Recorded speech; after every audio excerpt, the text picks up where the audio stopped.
帮我抓一下。这个男的一直叫我帮他抓痒，指甲都那么好看，是拿来抓痒的吗？然后你这样抓2下就不抓了，你是真是。这样可以吗？你做指甲的好处就是可以帮我抓痒。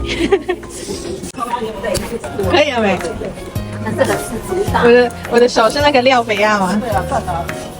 廖北亚韩国语怎么讲？抓耙子。要不要是那个好不好？很细啊。没有一个抓痒的东西也叫廖北亚，你不知道吗？就是它长这样啊。那叫不求人。哦，是吗？我等一下指甲前面磨损的话，我就打你。